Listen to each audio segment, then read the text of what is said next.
बंटी को बेहोश हुआ देख सब घबरा गए थे। नज़मा ने घबराकर कहा, ओ माय गॉड। अनिरुद्ध, अब क्या करें हम?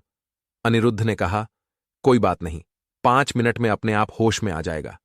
शादाब अली ने पूछा, पर अनिरुद्ध, तुमने इसको किया क्या है?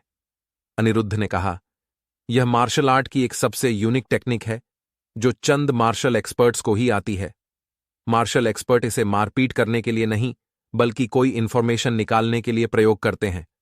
कोई इस तकनीक का गलत फायदा ना उठा ले या कोई आतंकवादी इसको प्रयोग ना कर ले, इसलिए इस मार्शल आर्ट टेक्निक का इंटरनेट पर कोई नामो निशान नहीं है, और ना ही दुनिया के ज्यादातर मार्शल आर्टिस्ट को यह तकनीक आती है। ज्यादातर दुनिया में इस तकनीक के बारे में किसी को भी पता नहीं है। बस दुनिया के कुछ चुनिंदा लोग हैं जिनको इस तकनीक के बारे में पता है। अभी वह लोग बात कर ही रहे थे कि तभी अचानक बंटी होश में वापस आया, लेकिन अभी भी वह फेयर तकनीक के असर में था ही, तो अनिरुद्ध ने उसे फिर से पूछताछ करनी शुरू कर दी। अनिरुद्ध ने कड़क अंदाज में बंटी से पूछा, कौन सी सच्चाई की बात कर रहे थे बंटी तुम? बंटी ने अटकते हुए शब्दों में कहा, मैं तुम्हें वह सच्चाई नहीं बता सकता। मेरी इतनी हिम्मत नहीं है कि मैं तुम्हें वह सच्चाई बता सकूं, तुम खुद ही देख लेना। फिलहाल मैं तुम्हें इतना बता सकता हूं कि वह आतंकवादी इस जंगल के जरिए पहले दिल्ली जाएंगे। इस जंगल के दक्षिण दिशा से एक नदी शुरू होती है। वह नदी है कि समंदर? आज तक मुझे पता नहीं चला। उस पानी के रास्ते वह पहले लड़कियों के अड्डे तक पहुंचेंगे। लड़कियां जहां किडनैप करी हुई हैं इन लोगों ने, उसी अड्डे की बात कर रहा हूं मैं। लड़कियों को अगवा करके जहां पर रखा है वहां से वह लोग लड़कियां उठाएंगे, बस में भरेंगे और दिल्ली तक पहुंचेंगे। अनिरुद्ध ने कहा, धन्यवाद भाई, अब तेरा काम खत्म हुआ। अब तू हमारे लिए खतरा है, इसलिए अब तू भी खत्म। इतना कहकर अनिरुद्ध राठौर अपनी लटकी हुई बंदूक से बंटी को गोली मार देता है और शादाब अली रश्मि और नज़मा से कहता है, चलो। रश्मि ने कहा, अनिरुद्ध सर, हम टेंट और रहने लायक सारा सामान अपने साथ लाए हैं। अब तो चाहे हम लोग कोई भी जगह मिल जाए, कहीं भी रुक जाएंगे। अनिरुद्ध ने कहा, बिल्कुल सही बात, क्योंकि अब हमारे पास टेंट भी है ना। सबके सब 2-2 घंटे सो लो, हमें रात को ही वहां पर ढाबा बोलना पड़ेगा। करीब 10 मिनट चलने के बाद वह लोग एक जगह पर रुक गए। रश्मि नज़मा दोनों बोली, सर, हम लोग टेंट सेट करते हैं। अनिरुद्ध और शाहदाब अली बल्कि दोनों बोल पड़े, ठीक है। मेघालय के चेहरापूंजी में बहुत ही ज्यादा ठंड पड़ रही थी। टेंट से लेकर बाहर आग तक जब जल गई, तब अनिरुद्ध ने कहा, तुम लोग सो जाओ, मैं नजर रखता हूं आसपास।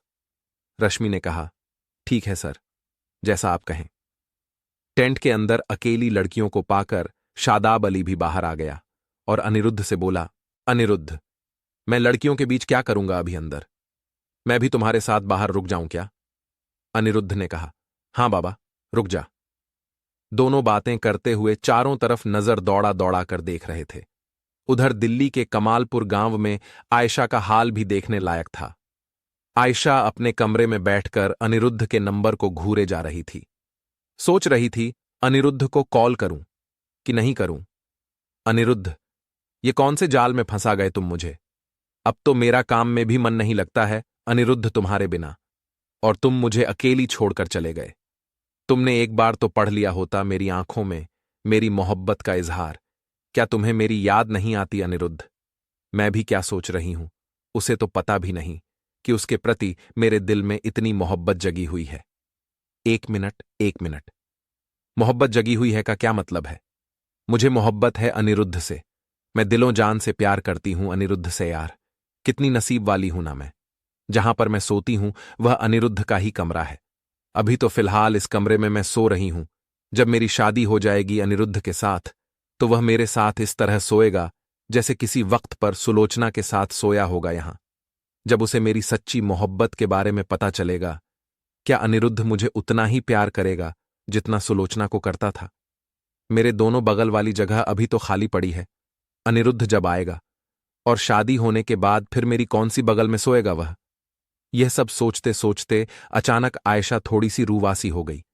वह रोते हुए अपने आप से ही बोली, अनिरुद्ध, तुम जल्दी से वापस आ जाओ ना प्लीज। इतना सब सोचते सोचते और रोते हुए कब आयशा की आंख लग गई, उसे पता भी नहीं चला।